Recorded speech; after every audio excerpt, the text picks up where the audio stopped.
that get to alarm us. This one alarmed me personally. I don't know if it did other people. The Fourth Estate has reported, including government media houses, has reported a heist at Bank of Uganda. Some reports have indicated $17 million, that's about 62 billion shillings. Others have indicated $13 million, that's about 48 billion shillings. And some narratives are there was a hacking by some people in South Asia, and this money was swiped to accounts in Asia. Other reports indicate it was an inside job of Bank of Uganda. It alarmed me because this is our central bank. Right, Honourable Speaker, in the past couple of months, nearly every 2 months you will hear of a heist at a commercial bank. Now, commercial banks, those are privately owned, it bothers us, but when it comes to the central bank, it's more problematic. And I'll tell you why I found it problematic. Let me read to you a section of the Bank of Uganda Act, Section 4.1, about the functions of the central bank. The functions of the central bank shall be to formulate and implement monetary policy directed to economic objectives of achieving and maintaining economic stability. That's how serious the role of Bank of Uganda is, locally and internationally. I've seen even international media houses report about this, and that does affect us in every sense. I thought government through the Ministry of Finance should help us understand, because you supervise the operations of Bank of Uganda to an extent. Yes, it's autonomous, but you're the overseers. It's important that we know what exactly is happening at our central bank. If monies are being siphoned, whether it be by hackers, whether it be by staff of Bank of Uganda, it should worry all of us. Honorable Law. Yes, right, Honorable Speaker. Could you help us find out where was it? In the New Vision, in the Daily Monitor. You have it in the Monitor. And they have been reporting about this almost on a daily basis, giving an update. So government should not continue to be quiet about this matter. We want to know what exactly is happening. Through you, right, Honorable Speaker. If you have the New Vision, please help us. Lay it on table. I carried one of the dailies that reported about this heist, and there are several others that I can avail to the Minister of Finance. But for now, I'll lay this one on table. Thank you. Minister. Minister. Thank you, Right Honourable Speaker. Right Honourable Speaker, I am alive to what several media houses have been reporting. I wish to state that it is true our accounts were hacked into, but not to the extent of what is being reported. When this happened, we instituted an audit and at the same time an investigation. The Auditor General is doing the audit, and CID at the same time is doing an investigation. Madam Speaker, to avoid misrepresentation of facts, I wish to seek indulgence of this House that we be patient when the audit is finalized, which is now at the tail end, and also CID finalizes his investigation. I come to this house and report. Otherwise, as of now, any matter I disclose on this issue will risk misrepresentation of facts. I thank you. Honourable members, honourable members, honourable members,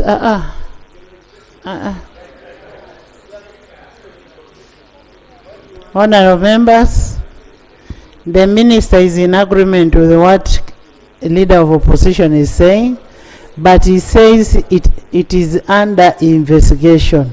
Let's wait for a report from the investigation and then we will handle it in that way.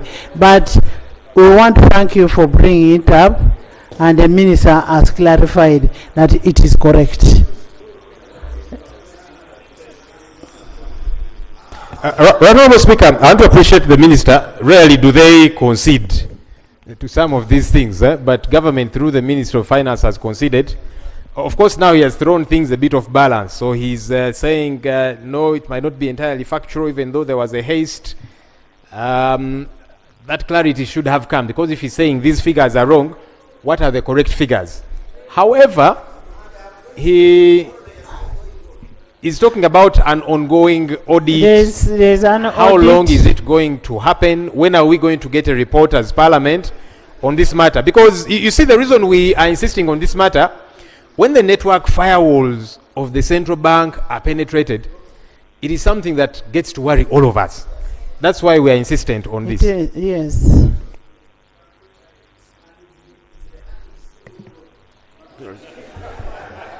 Madam Speaker, all these processes will have been concluded within 1 month, and I will report back to the House. 1 month is okay. Honorable members, there are two institutions that are investigating this issue. There is Auditor General that is going to get, and then we also have CID, we have police, they are also investigating. So we cannot discuss what is being investigated already. It is good we have the information. In 1 month's time, when we come back, we shall be able to ask the minister to give us a feedback. Next item. Thank you, Right Honourable Speaker. Let me tell you people. Let me tell you members. Issues of monies are issues of security. You don't discuss it just anyhowly. Don't discuss it anyhowly. Thank you, Honourable Speaker, for your guidance. Our hope that is that in this 1 month there is no continuous hacking happening, because all those are matters that are of concern to us, because the month might elapse and then we hear this. Because nearly on a monthly basis, Honourable Speaker, and I believe you're a consumer of intelligence information. No, it has. That commercial banks have been hacked very regularly. So there must be something that is convoluted that we need to have a good understanding of, because it's even the commercial banks, they host monies belonging to the Ugandan citizens. So can we have your report now that you brought that very important information, and it has been handled? Thank you, Right Honourable Speaker. Madam Speaker, thank you very much. And I am speaking as a Shadow Minister for Finance. So, Rob, my supervisor, Then will why allow don't me. you come in front? Why do you sit? I sought permission to sit here. Okay. Madam Speaker,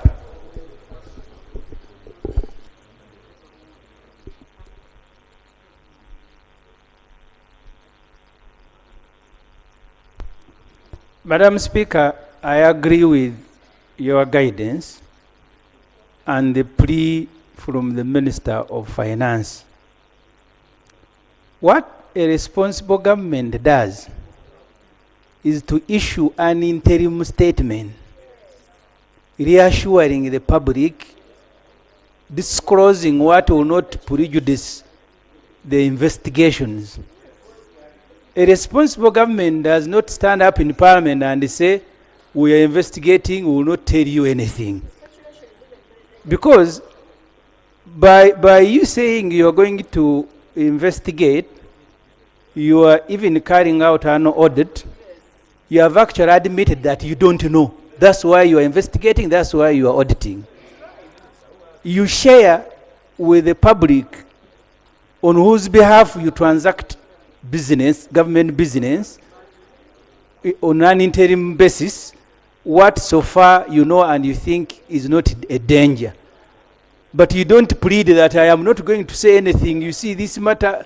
So, Madam Speaker, I thought that I am asking NRM government to be what they cannot, to be responsible, but I think they can learn at least to try. Then we will forgive you that at least you are trying.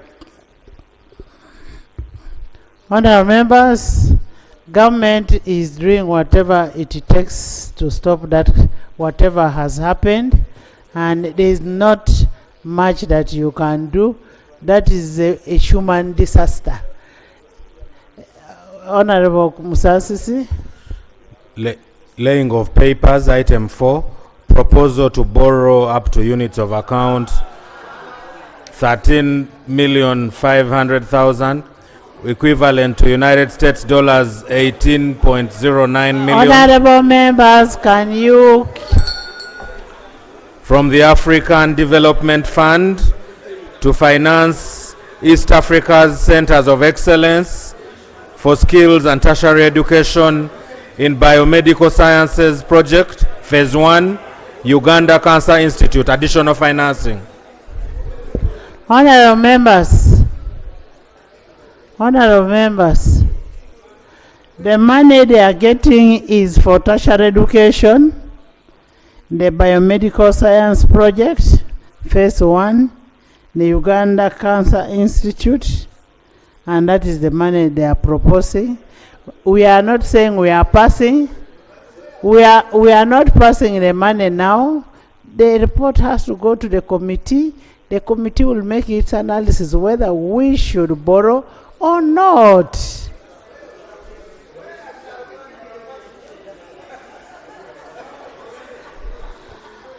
Honorable